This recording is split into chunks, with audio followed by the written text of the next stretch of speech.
The quote unquote easy days of working in vain have changed. There's insurance reimbursements have been changing. They're getting tighter.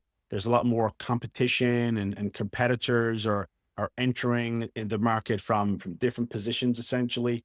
And there's also the complication of insurance. It's just getting more complicated. There's new technology coming in. Patients are being educated in different ways, and sometimes they have more questions than answers, of course, when they come into your practice. And we want to understand and see what's that gap between practices that are thriving, the ones that are consistently educating and attracting new patients and generating those great outcomes. And that's exactly what we're here to unpack today. We're really here to unpack the systems that go into that new patient journey, driving the education and conversion in 2026. Okay. And so, just a little bit about me. I'm Brett McHugh, again, the CEO, the founder of ClinicGrower. And I've been blessed really at ClinicGrower. We've been blessed to have served practices all over the US, vein and vascular centers since 2017. And the main thing about what we do at ClinicGrower is we create systems and an infrastructure in order to educate and attract new patients. I started working with vein centers when we started the business back in 2017 at a time that my dad had venous insufficiency, and it really caused me to learn more about the condition at a time that we were already working with a number of different types of medical practices. And we really started to focus working more with vein and vascular centers due to some of the processes that we were creating when it comes to processes of online vein screenings and educating patients through digital marketing. And I think it's really important. One of the things that we really pride ourselves on is integrating different systems within an infrastructure of online from a marketing and education standpoint to help our practices grow and also support them, because there's a lot more to it than just ads. And I think you'll be really excited to hear from our panel today as we go much deeper relative to what the new patient journey looks like. So let's just talk a little bit about the market that you're sitting in. The venous market. It's scale. It's a very, very big market within the US. And as many of us know, there's so many people that are impacted by venous insufficiency. Over 30 million Americans are affected by varicose veins, for example. 1 in 4 US adults has chronic venous insufficiency. And the industry, there's over $3 billion spent annually on venous disease care in different aspects of treating patients, of consultation, and of treatment and post-treatment as well. And of course, during the course of 2025, President Donald Trump really, put the industry in a spotlight and put, CVI in a spotlight because of the news headlines that he was generating. Your patients saw the headlines, the media picked up the headlines, and the question then becomes, when patients are aware and becoming more aware of venous insufficiency, who are they reaching out to? Which practices are they connecting with? And we're going to touch on that today as well. We want that to be your practice. And when the patients do contact your practice, we want them to be moving forward with treatment at your practice as well, so that you can develop more outcomes for those patients. Now, one of the things that we want to talk about today as well is, why are we having this conversation right now? Well, just drop a comment in the chat, a yes in the chat, if you've been impacted by any of these factors. Reimbursements are under pressure. Rates are climbing. Dealing with insurance companies certainly hasn't got any easier, and the margins essentially that are available to profitably grow your business, there's less room for any inefficiency. And so running an efficient system is really, really key today as well. Competitors, there's a lot of competition in different areas. Speed to lead is very important, as there's more noise in a marketplace in some respects, and then patients seeing different messaging and different marketing. We want them to be selecting to work with your practice than you do. And then the question becomes, how are we able to connect with them really, really quickly? So is there a process in place to connect quickly with patients at your practice? Or do you feel that perhaps there's leads and opportunities that are slipping through the cracks? The insurance mix, as we said a little bit earlier, getting harder and harder. There's more plans. There's more denials. Obviously, we saw some headlines there over the last couple of years. And then that increases the amount of admin that can burn into more production time at your practice. Just drop a yes if you've been experiencing any of these types of issues relative to your practice. Maybe some of you are working with marketing companies or doing your own marketing. Maybe you find that there's sometimes a lack of knowledge in the way that those companies or your marketing is communicating with patients in your marketplace. Is it providing that education that patients need in order to feel confident to reach out and to connect and to come into your practice? Do your partners really have a solid idea and people that are doing your marketing as far as what it takes to connect with those patients? And then the scheduling consistency, despite the big referral base. So referrals are changing their marketplace as well. What does that look like for your practice? Obviously, during COVID, things changed quite a little bit with referrals and physician referrals, and the need for more online marketing became very, very important. So how has that impacted your business as well? Yes, thanks. I see that we've got, obviously there's a lot of these factors are impacting your businesses. I'm just seeing that in the chat as well. So thanks for sharing. So what we have on the agenda today, before we welcome out our panel, we've got a number of different pillars that we're going to be addressing, kind of the roadmap for the next 50 to 60 minutes. The patient journey. So from that first click right through to the follow-up, this is where we want to understand what's happening, what's driving the conversion.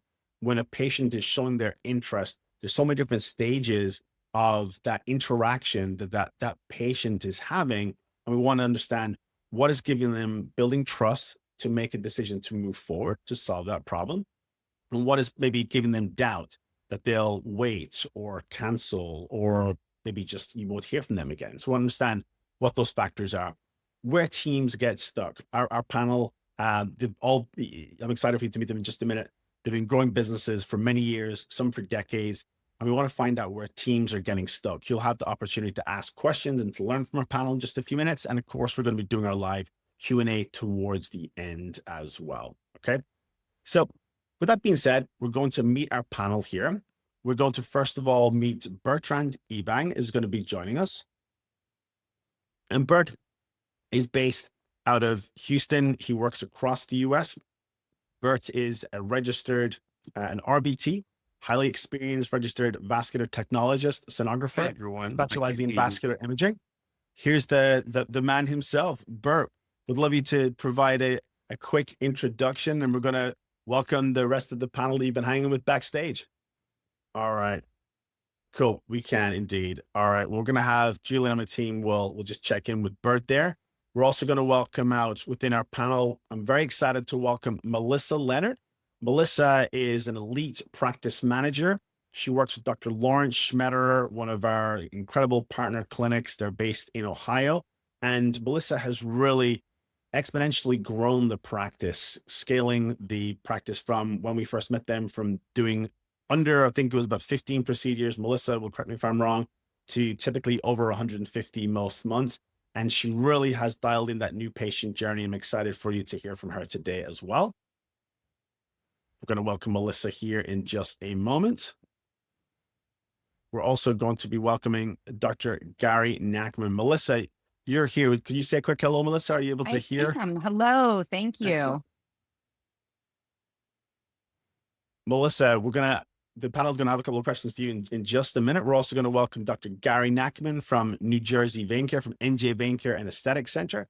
Dr. Nackman has probably close to 30 years experience here. He's always innovating, always understanding the patients. And he's been a long-term partner of ours here at ClinicGrower as well. So we're just really bringing the goods with the experience here today. I'm excited for our panel of experts to be here. Hello, Dr. Nackman. Good evening. Thanks for having me. Absolutely. Absolutely. Well, I'm excited to get everything started here. One of the things that would be helpful is to do a quick introduction. Dr. Nackman, we'll start with you actually and just work back through Melyssa. Would you mind just letting us know a little bit about how you got started within venous care and just the brief highlights of what has led to you being here today? Well, I'm a board certified vascular surgeon, and even in my general surgery training, there was kind of an unusual thing. We had a vascular surgeon in New York City who was a DeBakey trained vascular surgeon who had a vein practice. This is in the late 80s, and that was kind of unusual. So I've had a long standing interest in venous disease. Initially, after finishing my fellowship, I was a full-time academic surgeon at Robert Wood Johnson Medical School here in New Jersey, with a range of arterial venous trauma type of surgery, and also as an educator as well. And for family reasons, I decided to give up my academic career, and I went into private practice in 2009. And I opened up a practice focused on vein care, some wound care, and some aesthetics as well. Thanks, Dr. Nackman. Appreciate it. And Dr. Nackman, when it comes to 25 years in vein, what do you hear that patients need to feel before they say yes to vein treatment? There's been a massive change in the market, so to speak, in vein care. When I started in 2009 in northern New Jersey, I was the only vein practice that was in network. Now I could throw a baseball from my office and probably hit 5 other practices. And so essentially, we've become a commodity. And that's kind of the sad reality in healthcare. There's been this big change, in 30 years of, private practice hardly exists anymore. We've had the corporatization of medicine with vertical and horizontal integration, where insurance companies are buying hospitals, who are buying medical practices, who are buying the referral networks. So it's totally different now. And so the real challenge is how to differentiate yourself. And I think that, through just how you comport yourself in those initial interactions, and, trying to gain patient confidence that you're not a mill, and that you actually are trained to treat the patients that you're treating, that you didn't just, watch a YouTube video and suddenly I'm a vein doctor. Right, hopefully not. Well, thanks for that, Dr. Melyssa, from 15 to over 150 procedures per month, the cliff notes, what's been the secret? Um, obviously speed to lead, my favorite, know you, like you, and trust you. I handle patients from the minute they fill out the survey until they're done with treatment. So they know me. They're my friend. I'm their friend. They text me, just the patient-centered, forward-facing face of the practice, along with my sonographer and my physician, obviously, but we're all very out there, friendly, making them feel welcome, comfortable, and ready to go forward with that next step that they're not scared to do. Awesome. Well, we're going to dig a little bit deeper into all of that. And Bert, looks like you're able to hear. And okay, great. So Bert, we did a little introduction, but just a quick question for you as well, and something that will help, I think, the audience to kind of understand and get to know you a little better as well is, from the diagnostic and imaging side, what would you say are some of the things that you've seen that clinics can miss over the years with some of those just really important first patient interactions? I would say most of the times on clinic that I've visited, which we have tried to help grow your practices, most of these clinics do not find accessory veins. Most of them do not find them. They don't care about them. I'm not sure if the physicians are being given the correct data to treat the patients, or it's just an issue of a technical knowledge from the tech's perspective. But I think that's one of the many issues that really stands out. Thank you. Thank you. Well, we're going to just do a quick overview here of the patient journey, things that we've been talking about already. There's as we discussed, every touch point, every interaction with that patient is an opportunity to move them along the process of having that treatment that they need. It's 1 in 4 US adults are affected. There's so many people that are, and they sometimes, with that funnel that we were discussing backstage, patients and leads and inquiries can kind of fall out. So we just want to maximize those opportunities and kind of identify any leaks. And every question that we're going to be tackling here through the roundtable, getting questions from our audience, are kind of going to center around most of the tenets here of the patient journey. And I think that when we see clinics that are winning, and your practices, you've really been able to hone in and to strengthen and fortify each of these conversion transitions essentially. And so the first patient contact, for example, whether that lead or that inquiry was generated through some form of a referral or awareness online, or through some of the many, ways in which patients are finding out about you in each of your markets, whether it's search engine optimization, whether it's advertising online, whether it's through some of the email communications or reviews that you've been generating, they're going to get in touch typically with a website form submission or ideally a phone call through to your team. We're going to talk a little bit about the screening, the ultrasound, the mapping process, because that's so important, right? When it comes to educating that patient and really being able to convey the condition and what they need to know before moving through to the consultation, which of course is key as well. And I'm really excited for you all to unpack for our audience here. We're going to keep an eye on the chats as to what questions they have when it comes to perhaps the treatment plan, just that communication to the patient, the transition from from you, Bert, on the sonography side, and on the the tech side, through to the physician, Dr. Nackman, the team dynamics, and Melyssa as well, the whole big picture. Because from that first contact right through to treatment and to post care as well, to follow up, it's changed. The process has changed over the years. And I think what will be really helpful is to kind of understand and just open up with a question for all of you, which would be from the stages. We'll start with Melyssa. Which of these 5 stages do you see that most clinics are kind of either underinvesting in or are experiencing most problems in? I mean, I definitely think it's probably speed to lead and identifying the the good leads, if you will. Using the system to help you work smarter, not harder. Getting those patients who are really committed. Utilizing the ads, utilizing the auto responses. And if you've got a patient who is super active with your AI, that's the patient that you need to talk to yourself, whether it be picking up the phone call or shooting them a text. Those are the people who are going to schedule, and they're probably going to show up. Mm.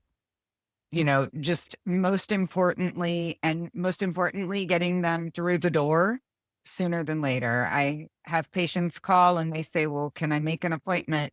Yes, I can see you today or tomorrow. Which would you prefer? I will rarely turn a consultation away. What would you say, Melyssa, with the stages that we're looking at here? Which stage was your biggest bottleneck before you fixed it, do you think?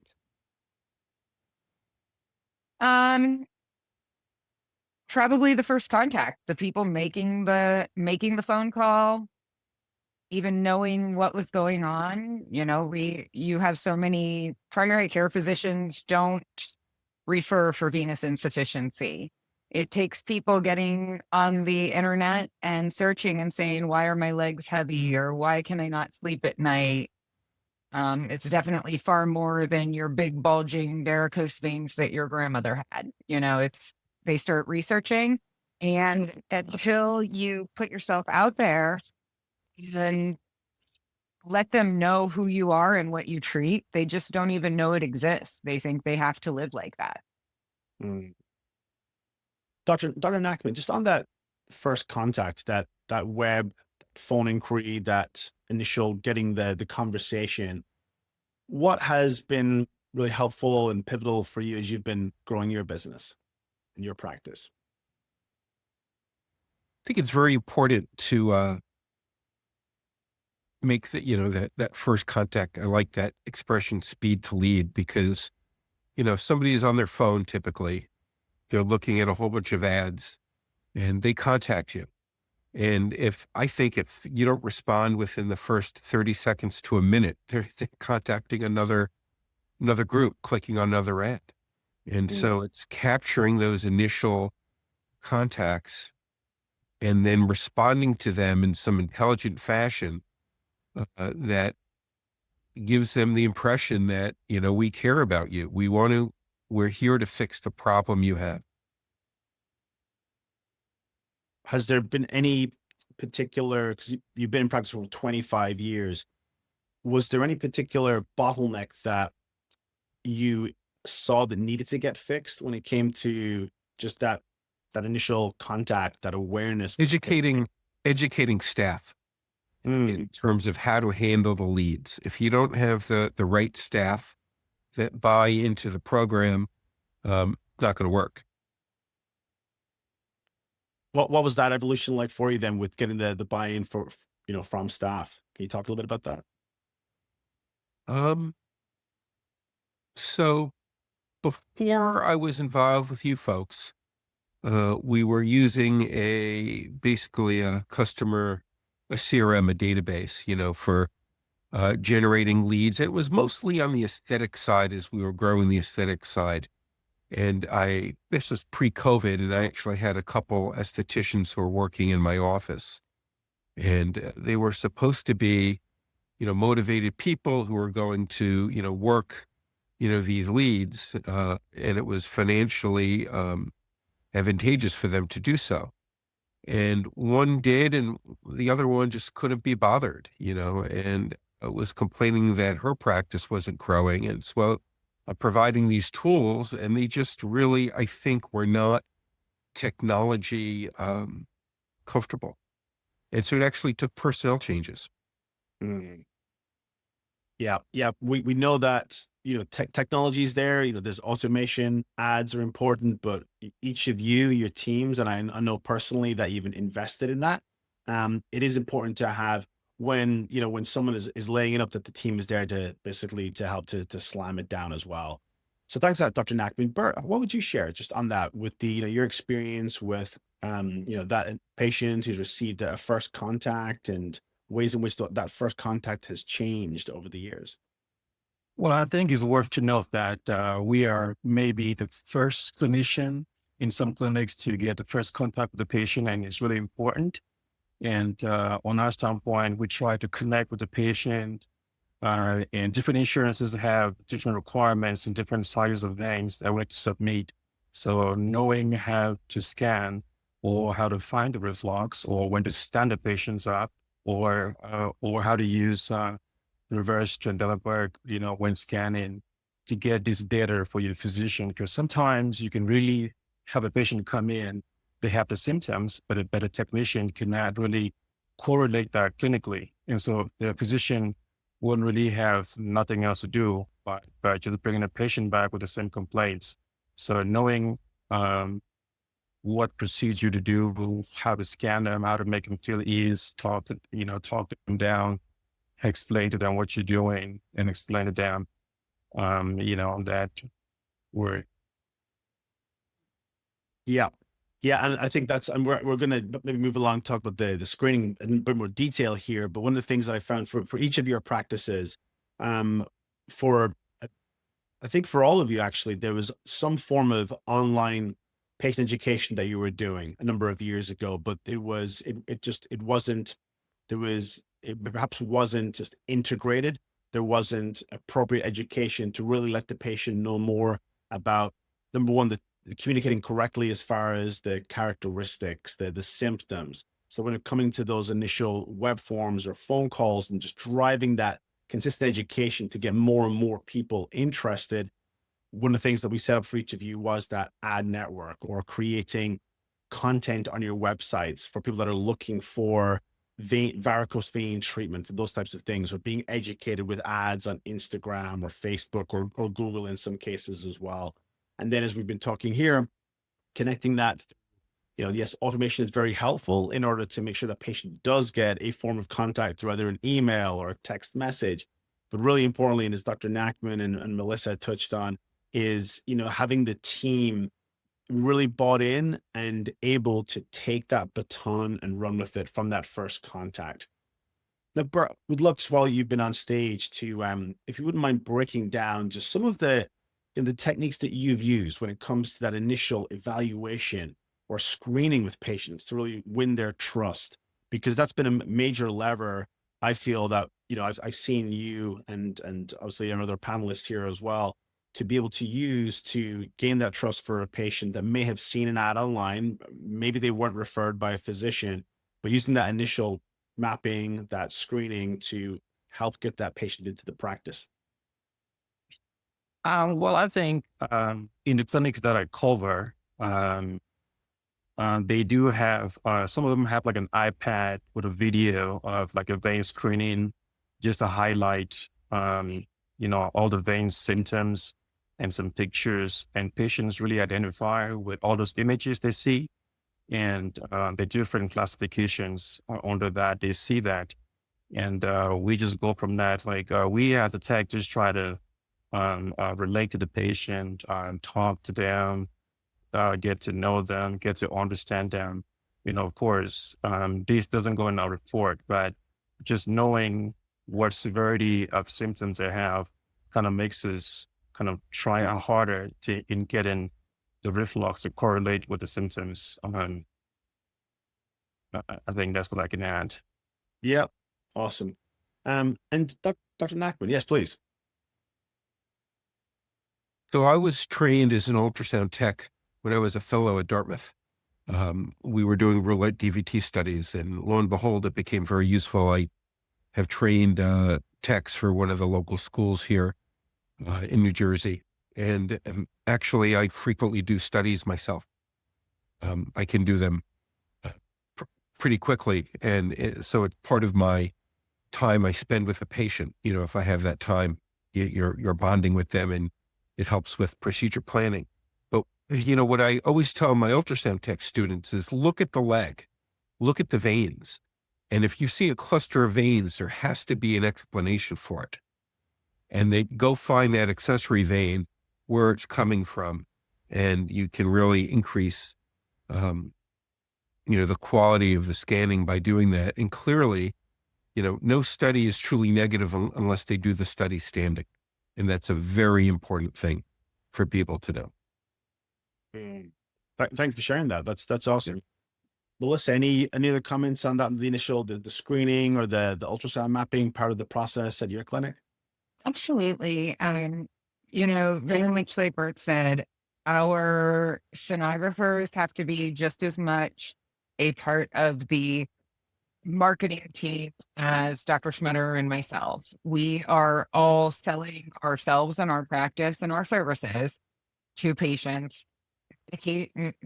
Medicine has changed in the fact that people are no longer going to the doctor because their primary care doctor told them to go see Dr. Smith. They're going because they have been keyboard warriors, Googling their symptoms, and they find you. And they will go to more than one doctor. And ultimately, it will be your team that is the reason for a lot of your success with the amount of patients, the retention, and their satisfaction. If they have a concern and you address it immediately, they're handling it. They know you're handling it. You're not being passed off to 6 different people. That is one of the ways our practice stands out, is that we are very small. We have 2 ultrasound techs, myself, the physician, and a couple of medical, assistants and receptionists. I handle our leads from literally when they fill out the survey until they are done with treatment. I'm actually the one who does the authorization and the scheduling and delivering to them what their out-of-pocket costs are. So by the time they're finished, they know me pretty well, and they know, oh, Melissa's going to call me because this is what it is. See a lot of larger practices, or at least practices with more staff. There's somebody at the front desk. There's somebody in the exam room. There's obviously the sonographers have to be separate, and the physician does. Then there's somebody who does the insurance authorization. Then someone else calls them to schedule their appointments. And when they come into the office, they're checking out with yet another. At that point, they don't know who they're dealing with. Our patients know, oh, I'm going today and I'm going to see Melissa, and that's going to Christy or Jamie. And then Dr. Schmetter is coming in. Jalen is going to help with the procedure. It's like a family, and we take those patients in, they're part of the family, and that's how you you build that trust and that relationship. And, the social media and the ads and all of those things, and not just content ones, the cute ones, the funny ones, the holiday ones. Those get people interested, and then they dive deeper and watch your content. Yeah. Yeah, I love, I've seen and heard both from you, Dr. Schmetter, of course, is that there's kind of those little handoffs when you have team, and of course, between we're Dr. Nackman and Deanne and Bert and your physicians and Melyssa and your team as well. There's going to be, it's not just you. There's different team members that are with that patient, different parts of the journey, and it's so important for the patients to just to get to know those people, right? You got to have this mini micro relationships all along the way, and whether it's both personally from going to medical practices or visiting some different vein clinics over the years, that is a major opportunity that can either help to strengthen that patient relationship or lose trust. If the patient isn't getting introduced to those people, and those people, Melyssa, I know you and your team, you're addressing that patient by name. Those little things that not everybody does, but if you're not addressing that patient by their name, hey, Betty, hey, Mary, it's all about a relationship. And so, Melyssa, just while we have you here, would you mind just talking about that? Because, from those initial interactions, and then we're going through to the consultation process with Dr. Schmetter, and then moving towards the treatment, has that evolved much at the practice over the years? And how is that an opportunity for some of the attendees today to perhaps to strengthen as part of their process? It has evolved some. When we first started scaling, I was the front desk, the back desk, the medical assistant, and everything in between. I still, like I said, handle the leads and the scheduling and the authorizations, but now I have a receptionist that's checking them in, and I have, a back staff that's assisting with the procedures where I used to. What is something that I do is where I sit in the office, I have a direct line of sight from my desk in the back hallway to where the patients are coming in the door and when they're checking in. And I often greet them by name from my desk. Of course, sometimes I'm tied up, but a lot of times if I see them walk in, oh, hi, Betty, how you doing today? How's the leg feeling? Blah, blah, blah. It's just a matter of making them feel like they're not a number. We don't have 6 or 7 or 10 people sitting in the waiting room at a time. We run an extremely efficient schedule. Patients come in, and before they're done checking in at our kiosk at the front desk, our sonographers are often waiting to take them back. So those are important things too. Thank you. Dr. Nackman, would love to get your feedback and just any commentary that you have just on that, the consultation. You do a lot of consultations. Our patients, is there different needs in consultations today? Has there been many changes over recent years? Have you changed your consultative process, or how is that today for you?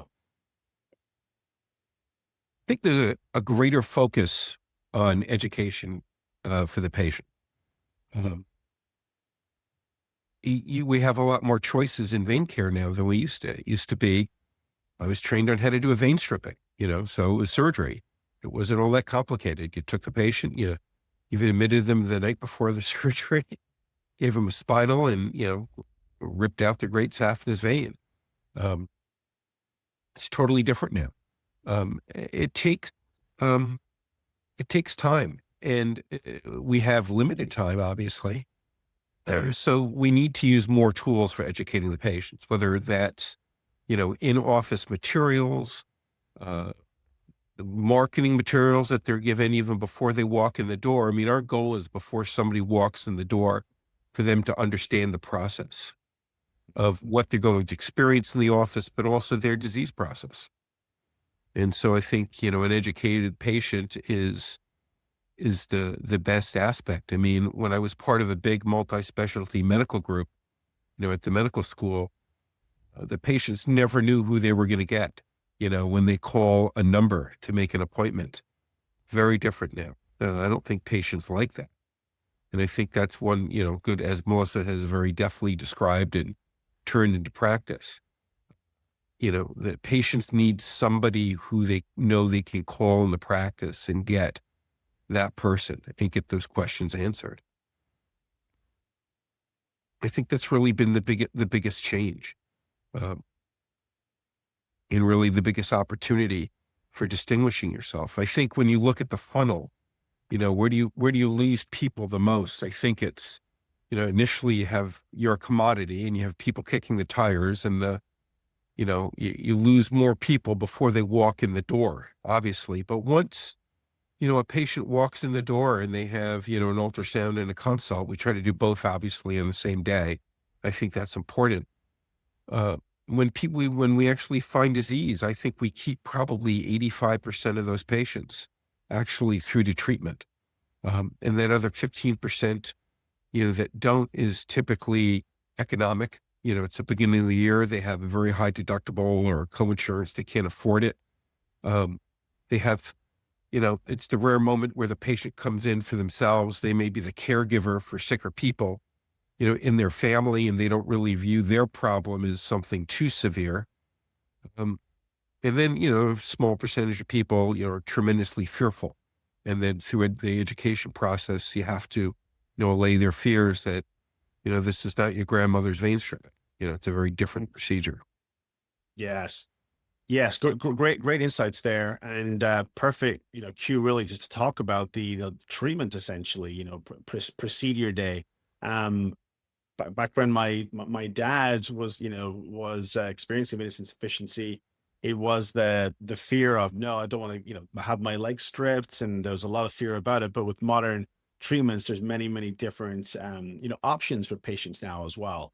And would love to, you touched on the stripping and some of the treatment changes. Number one, do you find that do patients ever or often come looking for a specific type of treatment? I think there's a little bit of I hear some the perception from some practices that I'll speak with, that there's a lot of kind of attention from the practice side on the treatments they offer, but patients I find are they're looking to solve a problem.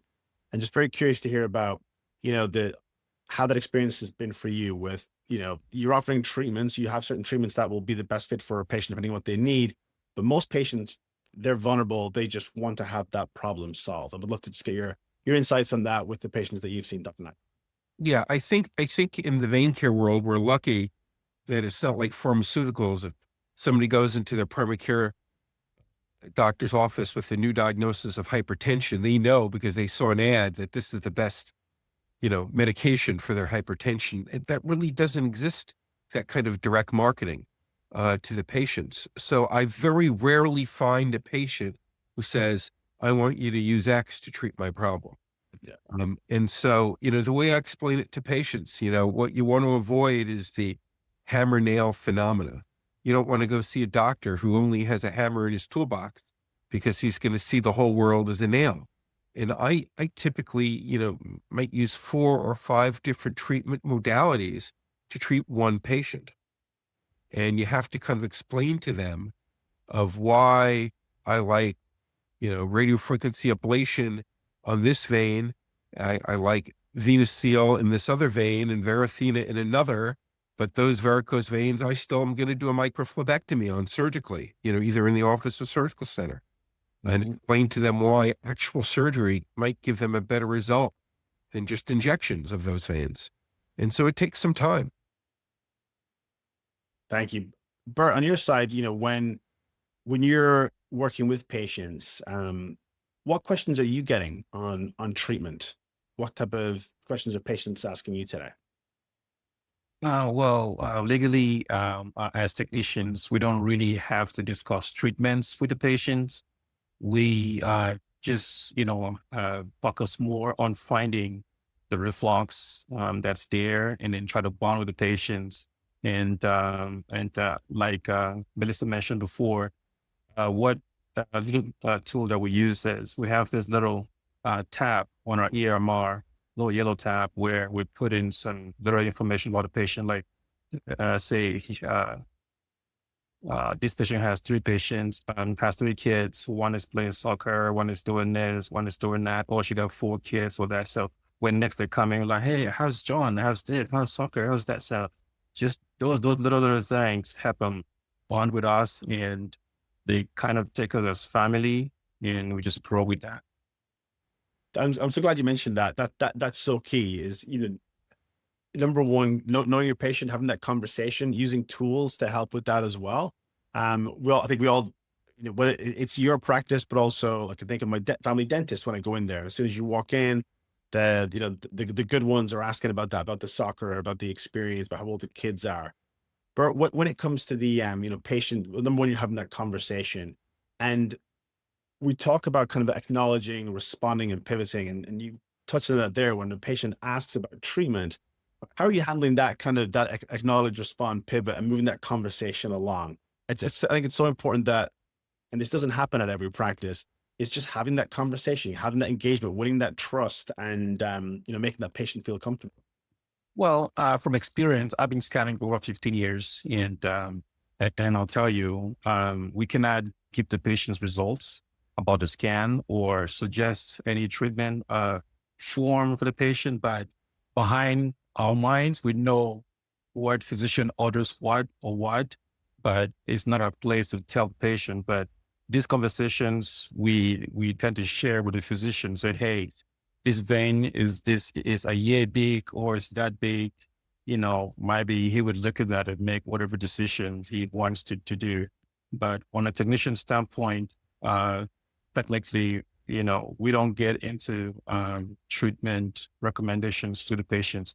We just educate them on vein disease, what might happen if you don't treat, what we're seeing, but not the results of the scan. Thank You you. know, Go ahead, Melyssa, please. I'd like to piggyback on that too. Although the sonographers can't discuss treatment and, results with the patient, I feel that it is very important that everyone in the staff is like fully aware of what you offer and what is out there and knows what it is and why you use it for certain things. Essentially, everybody needs to be an expert. Bert made a comment about certain insurance companies require certain things. You know, if I figure out that Anthem, for example, requires a radiofrequency ablation and 6 weeks more conservative treatment before they'll pay for something, I need to clue in my sonographers that that's going on. So, behind the scenes, I'm saying to them, hey, we're not going to get coverage if this vein is not amendable to radiofrequency ablation. And then also as your point of contact when the patients call you, I would say 80% of the people who call or text or, fill out that vein survey, they're calling me because they have spider veins. That's what they tell me. I have spider veins. They don't like what they look like. Yes, there are some with symptoms, but their immediate concern is fixing the look of their legs. And from the beginning, before they even have their consultation, I explain that if they're seeing things, there's often underlying insufficiency. And that's the first thing that we need to determine. So you've got to make sure your staff is educated in order to educate the patients as they come. That's thanks for those insights, Melyssa. A lot of stuff to unpack there really when it comes to just the communication all the way along the team to understand what the concerns of the patient are, to educate them, to help them to overcome maybe any obstacles that they have in their mind. But also just, we touched on a little bit earlier as well with insurance questions. Melyssa, you're a bit of a ninja in many respects when it comes to, helping patients to overcome some of those obstacles. Would you mind breaking that down just a little bit? I know we could do a whole session on that alone, but just some of maybe the key points that you've learned. For sure. I mean, it's making it your, business to know the rules, know what the measurements have to be, know what order they approve things in, know if there's a lifetime maximum on how many procedures they can have, those things, knowing who needs an authorization and who doesn't need an authorization. Because when they come out of the room, depending upon what their insurance is, you can schedule them right then. sort of like I said, that I bring consults in immediately. We don't often scan the same day because my scan schedule is out. When Dr. Schmetter is in the office, we're doing procedures. When he's out of the office, we're scanning. But when they come back to see him, I need to be ready to schedule them as soon as possible. So ones that I know do not need an authorization, I am scheduling them for the next day if I can, because the sooner you get them back in to start that treatment, the more likely they are going to follow through with it. But those are the big things right there, is just making sure I know. And if I don't know, I will read a 40-page medical policy document until I can figure it out. And then you crack the code and you play with it and you run it up the flagpole and say, let's see if this is going to work. Bert, I saw you nodding with the the speed to moving that patient along that journey. Would you mind just touching on some of your experience there as well? Yes, correct. Well, we have, found out that the moment you see the patient the same day and you scan them the same day, they do converge really, really easily. I have clinics that use a mid-level or NPA PA when the physician is doing cases. PA will see the patient, we'll talk to them, evaluate them, and then we will scan them. But if you miss that factor, most of the patients will feel detached from you, and they might go to a different practice, especially here in Houston, Texas, where every next door is a vein clinic. So literally you have to be on top of it. And also knowing what insurance is and what recommendations they have for sizes, and what symptoms are like for perforators. You have to have ulcers, so knowing all this stuff also helps you prepare a fully detailed vein mapping for the physician. Also, great insights, getting into the details and the speed, like the speed, move that patient along when it's top of mind for them. Dr. Nackman, anything to add to that from your experience? I think it's important for the different members of your team to be communicating about the patient, because each interaction, from the initial to the front desk to the ultrasound to the consult, you might gather a little bit more information that could change your plan. I mean, what Melyssa was talking about, people calling, they're concerned about their spider veins, and you say, "Gee, do your legs hurt?" I just care about the way they look. Then you say, "Gee, do you ever put your legs up at the end of the day and it makes your legs feel really good?" Oh yeah, I put my legs up. They're not tired anymore. So your legs really do bother you, and you can play it backwards, because, unless somebody is, presenting with an acute phlebitis or a clot or something, these are slow, indolent problems that are occurring over many years, maybe over decades. And people, you may be, 30, 40, 50 years old, and you just say, well, I'm not 16 years old anymore, so my legs don't have as much energy, and you just accept it as the new normal. Staff that has had treatment as well, like I didn't realize that I had venous insufficiency, and we took the ultrasound probe on my leg to take a picture for social media.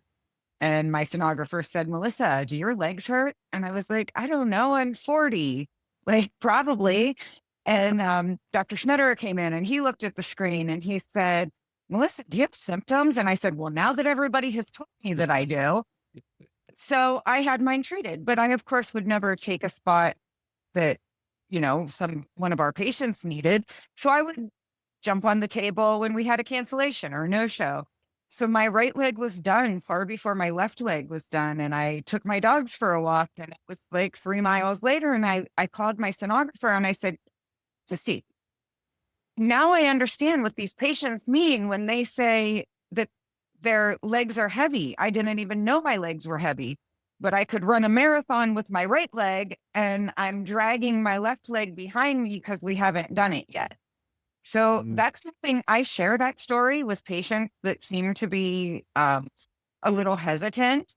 And I tell people, if you're, hesitant or worried about it, have one leg treated and wait a few weeks, and then tell me if you'd like to proceed with the other one. That's powerful. That's incredible. Just to check in with our attendees here. There's so much gold that our panel is sharing. Just give us a 7 if you're liking that. That's my lucky number personally.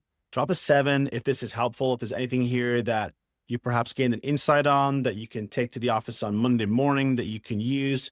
Christina, thank you very much. Awesome to get that. Yeah, there's really, we'll unpack some other details here in just a few minutes, but we really went through that patient journey, and we could certainly do another session after this because there's so many areas which we could expand on. Everything from the relationships, making sure that that patient feels comfortable throughout. We spoke about, the insurance, that speed to lead, the speed to moving patient through, the expectations, the educational piece. Absolutely tremendous. So thank you, panel. We're going to just move on to a section here in a moment, and it's relative to the conversion levers. So really, those steps that we've kind of touched on here, and it's more of a summary. And speed to lead is really top of the deck when it comes to the conversion levers. So that's speed to lead. And Melyssa and I, when we catch up, we talk about it quite a little bit. Those golden 5 minutes, the speed to lead, getting in touch with that patient, that initial, if it's during office hours, please, practices, attendees, answer the calls during office hours. If that patient texts in, please text them back. Be relevant, be personalized. It increases the conversion rate so much. We're going to move through each of these and just talk a little bit about the speed to lead, the education piece. We've spoken about trust, the process, and follow up. Melyssa, just looking at the 5 conversion levers here, where do you see, from, because you speak of other practices too, where do you see the most gaps in most practices with their conversion process? Speed to lead and fostering those leads.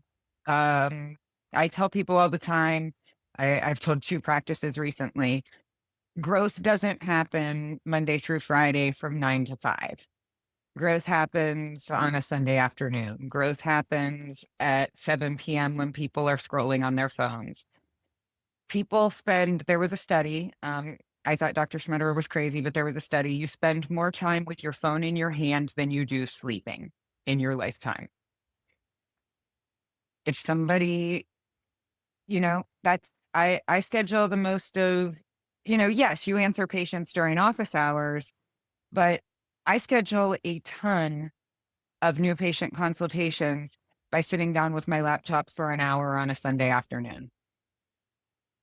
It's just, that's your biggest problem, is if a patient calls you or texts you and they don't get a hold of you, especially when you're using social media and internet marketing. If they do that at 3 a.m. and you don't answer them for 2 days when you're in the office, they've already forgot that they filled the vein survey out. I mean, we have people tell us all the time, no, I didn't fill anything out. They did, because I got all their information. So unless you get them right then and there, and then also the people who were maybe responsive but didn't schedule, those are the ones that you can follow up and hit back 6, 8, 10, 12 months later, and they schedule. Working those old leads, very valuable as well. Yeah. Just one of the data points here, that follow up, almost 70% of conversions not happening on that first interaction, but certainly after that second or third, or sometimes that 7th or 12th, or as we track in CRM, sometimes a lot more touch points after that. Dr. Nackman, just to pick on you for a moment, trust, the consistency in messaging from the first call through treatment, but also reviews and building the trust levers online. I know that we looked at increasing your reputation and the reviews, just helping to get a more accurate read on the amount of patients that you've actually treated over recent years, and reviews are very helpful. Would you mind just touching on that piece, just the trust piece, or how reviews and those different levers that can help to build that reputation and trust through the whole process, how you've been able to benefit from that? Yeah. Totally the number one item, I think, that's the low-hanging fruit, is increasing your Google reviews. No doubt about it. That has had a huge impact. if you think about it, you're no longer getting referrals as a physician from your primary care referral network, or not sending in vein practice patients. It's just, you still have referring docs, but it's not where the majority of these are basically self-educated patients who are looking for, solution to a problem.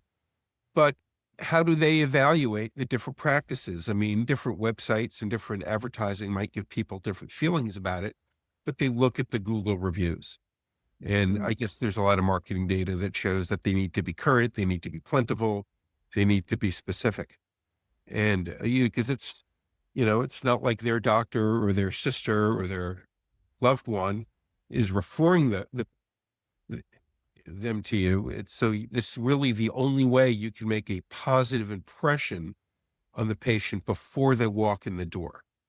And it's invaluable. And there's so many great tools. I mean, you guys do a great job in our practice doing that. And I was surprised at how just asking the patient before they leave, giving them a QR code to scan or one of these RFID type devices having at your front desk can make a big difference. But even the getting older patients, who you haven't necessarily seen for a while, the kind of the sweepstakes that we do, if you leave a review, we'll enter you into a drawing for a gift card. I mean, it shocks me, what people are willing to do, for $50, $100, whatever gift card that they wouldn't do just because they're happy with their care. It's human nature, but that's been extraordinarily successful. Yeah, the incentives definitely through the process. Again, just some urgency or an element of giving that patient just the reason to take that action, for sure. Bert, on that element of trust, and with you contracting with different practices, do you notice that, like, when it comes to reputation reviews, do you keep an eye on that with practices, and do you see the impact of the ones that have a better online reputation or the ones that are getting reviews, or any comments on the trust component of the conversion process? 100%. I find most of my clients through the Google reviews. Like, I would go through the different vascular surgeons or vein clinics in the city or out of my city, and also the ones with really bad reviews, and I'll call them and we tell them how we can improve that. And there are several ways which we do. Say a patient has had one leg done and they're back their second week or third week of treatment, and they're complaining, hey, my right leg feels great. So we take that opportunity and say, hey, why don't you go up there, review us, rate my work, rate the doctor, whatever. So you go up there and say, hey, I like this person's work. He was great. Or this person was great. So we kind of reinforce that with every patient. And that little gift card, which doctors talked about, it is also something that some of my physicians use. They'll give a little gift card if anyone fills that form for them. But just reminding the patients to rate them, I think that really works out for us since we're contract tech. So that's how they get to see our ratings, or to see if we're doing a good job or not. The review, such a major opportunity. But Melyssa, please go ahead. We turned the gift card around a little bit. Whereas Dr. Nackman said they do a drawing, a sweepstakes for it. We did that once, and it did cause a lot of questions. So we offered, the last time we gave them a $5 gift card. Go get a cup of coffee on us. Come pick it up, leave us a review, and you get, a Starbucks or Dunkin' Donuts gift card. Everybody gets one rather than entering them into a drawing. I do believe we had a big drawing at the end as well, but everybody got something. And again, like Dr. Nackman said, it's amazing what somebody will do for a $5 gift card. And it's not that they're filling out, bogus stuff. They really do feel that way. But, I always keep a stack of gift cards in my drawer. If somebody is a referral from one of our patients, I hand them too. And I say, here, take, your sister to get a cup of coffee. If somebody scans my Zappy card for the review that sits on my desk, I hand them a gift card right then and there. that little bit of something goes a long way. Yeah, fantastic. Yeah, we definitely. I know that the number one, the reviews are so important to have, and make sure they're coming through consistently. I think it was Dr. Nackman a little bit earlier, just that asking that patient as they're leaving the practice as well, just making sure that as you have a process in place to do it, understanding when they've had a really good outcome, just a good consultation, a good experience with the team. Um, we're going to open it up in just a few minutes to some more questions. I see that we're right up on the hour mark here. We've got about 10 minutes left, but just any closing thoughts before we open it up to the attendees here on any part of that new patient journey. Dr. Nackman, Bert, Melyssa. I'd like to address, there's in the chat, it says that the incentives for Google reviews are illegal. We're not giving an incentive for review. I guess I should have stated that a little bit different. We are thanking them for their time with a gift card or a drawing for a gift card. Thanking them for taking the time to do something for us. We're not asking them to leave a 5-star review. We're asking them to leave a review. And as a thank you for your time, we're going to hand that off. Correct. And then there are some other strategies as well of just communicating that there is a practice, a raffle or a sweepstakes that's going on. But yeah, it is very important to position that in the correct way. So thanks for touching on that as well, Melyssa. I see that there was a question from Alap in the chat there. Well, what I'd love to do, number one, is thank our expert panel for being here and sharing. We're going to open it up to the attendees to, ask some more questions here in just a moment.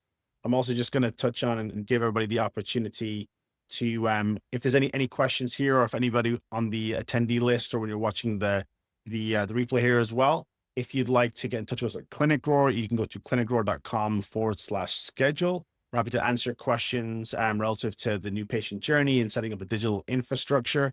But I also want to see if there's any questions from the attendees here. We do have one, I think, from Christina, which is any recommendations for increasing aesthetics vein treatments that are cash pay, perhaps partnerships, seasonal offers, sales. I can certainly, touch on that, but Dr. Nackman would love to, to see what your thoughts are on that as well.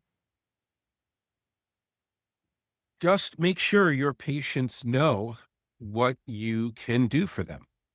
Not every patient that has chronic venous insufficiency has spider veins, but most of them do.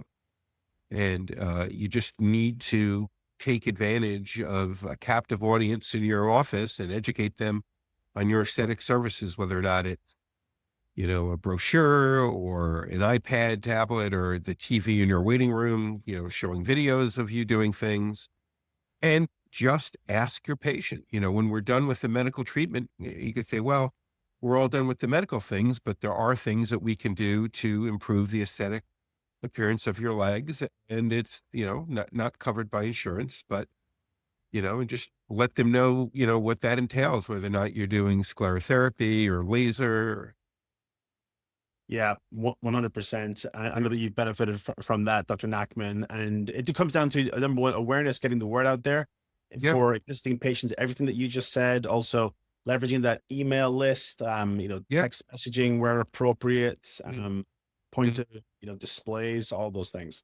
We use constant contact for mass emailing to our patients. We do special offers, March into spring with new legs, because March is like DVT awareness month, right? So you can give special offers and stuff. Now, the trouble with that sometimes is you do end up with a certain number of patients who only chase those special offers. So they'll only come in, for the 50% off for the BOGO, and that's okay. But we've also done things, and I'm probably going to do more of it, where you online or on your website or with your constant contact emailing, sell them a gift certificate.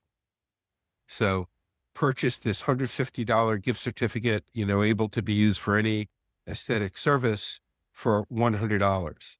And at that point, they're buying it right there.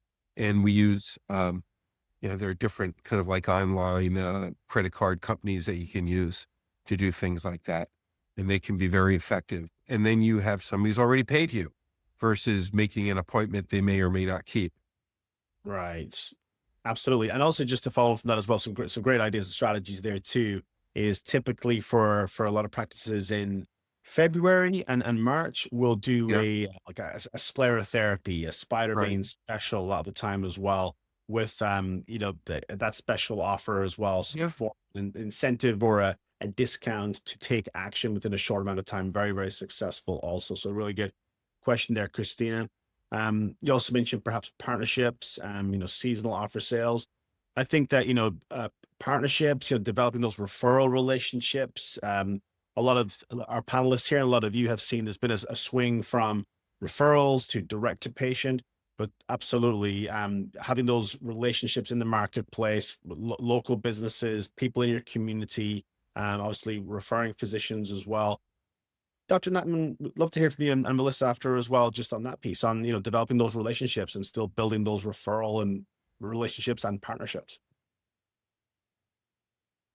Um, it's certainly challenging, at least in kind of North and Central Jersey, most primary care practices have been bought by larger corporations, essentially.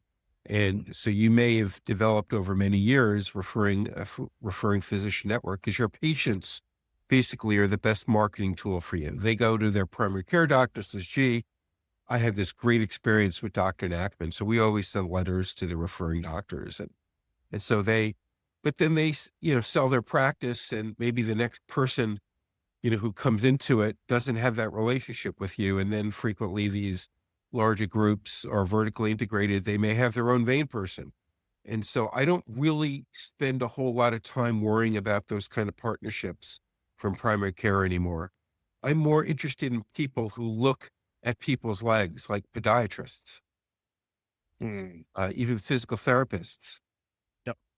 I think those are contacts that really it pays to. I mean, over the years, I've done different things where I've gone into a podiatrist's office, one day a week for half a day or something to offer care, to their patients right there. And then, and a cross referral. I mean, we take look at a lot of people's feet with bunions and, problems like that. Orthopedic surgeons, same thing. They're not normally thinking about that. Smart, very smart. Melyssa, how about you? We don't do a whole lot of partnership or, referral, incentives with other. I said that earlier. You're not getting the majority of your appointments anymore from a referral. You have people, again, your staff is one of the keys. You've got people who have worked in the medical field for 20 plus years. They create relationships. And, when you have a relationship with some other physicians because you know them from work and from conferences and things like that, they're like, oh, I'm going to send them over to Melyssa and Dr. Schmetter, or things like that. But I think one of the biggest things is taking care of the other physicians and their families. We'll get physicians themselves or the physicians' wives, and them coming through the door and you making them feel like they matter. And also when they're there, seeing that you're treating everyone else that is there the same way you're treating them. That speaks volumes, and it causes them to have conversations at home regarding that. Hey, I went here. I had a really great result. Their staff is fantastic. And people who work in the hospitals, in the doctor's offices, people who are married to physicians or other healthcare workers, those are the ones who will be your biggest help for bringing people over, because they're going to talk to the other people they know, the nurses, the nurse anesthetists, all of those people. That's right. It's always interesting for me on calls with doctors, hairdressers, healthcare workers in some markets, airline hosts and hostesses, different things. And also interestingly, then just on the insurance side, in certain markets, obviously there's certain types of professions that insurances are going to be better payers for as well. So that's always an important part of the mix. And that's getting more into the direct patient marketing aspect, but certainly some things that we look at when we're targeting campaigns and creating messaging in specific markets. Bert, question for you would be, based on everything that we discussed here today, if you could give our attendees or, the clinic owners, the staff that are here looking to build their businesses, just one thing to implement on Monday morning or before Monday morning, not maybe a strategy, but like one specific thing, what would that be? I would just say, well, as a tech or talking to the techs or to the clinics, talk to your patients, know your patients, and also collaborate with the other team members of your clinic. I think you guys will be very successful. And just to add one thing with the recommendations for increasing aesthetics, here in Houston, we have nurses that do spider veins just fully because our physicians are really busy with treatments. So some of the clinics are partnering with these contractors to do the spider veins for them, and they run like ads in coupons. Just something to think about. Great insight. One thing, maybe it was assumed, but just want to kind of clarify as well. That's also a massive opportunity. Those spider vein treatments, as Dr. Nackman had said, they won't all convert. Some people want to get that deal, come in and say goodbye. But there are those patients, and like you said, Bert, when you have that conversation, when you can develop that relationship, when you see that, hey, did you know this could be, and there's an opportunity to help that patient. Perhaps they have those heavy legs and they want to go for the runs that Melyssa is able to go for right now. There could be a bigger case there as well. So obviously opportunities there too. Bert, great share. Thank you. Dr. Nackman, how about you? Just that one thing to relate to a colleague or some of our audience here to do perhaps or look at for Monday morning. Focus on quality. There's really no great advantage on operating on marginal veins that aren't really causing the patient's discomfort. And that's where you have to have a very high quality ultrasound who understands, the person's complaining about sciatica and they have, 0.6 seconds of reflux in a, 4.1 millimeter great saphenous vein. You're going to do that procedure. The patient's going to have some post-operative discomfort, and then they're going to be a little annoyed when you're all done and they still have pain in their leg. And that's going to lead to a negative review. And so, although there are certainly economic incentives that make people want to do things like that, but if you focus on quality and your results will speak for themselves, as long as you have that ability to get the reviews out there, to the public. But you really have to focus on quality and patient-centered care. Thank you. Yep. Thank you. Fundamental and so important. Melyssa, what's that one thing for you?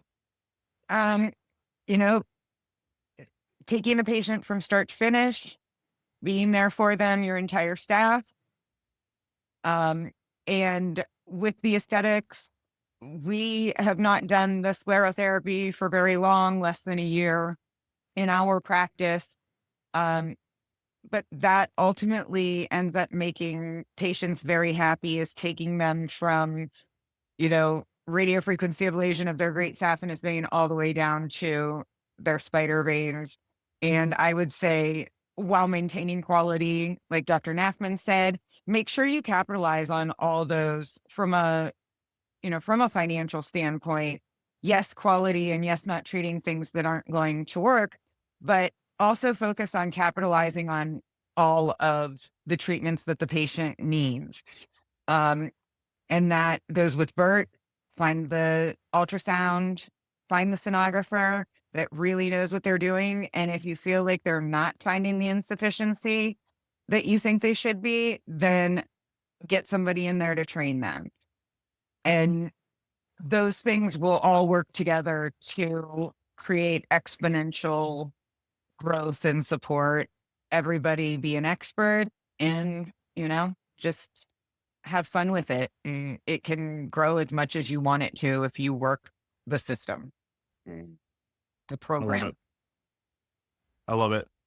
Well, thank you everybody for joining. A special thanks to our panel, Melyssa, Bert, Dr. Nackman. Thank you so much for making the time and joining. I know this has been extremely valuable for our audience, for the live attendees. Thank you for educating and sharing your insights as well.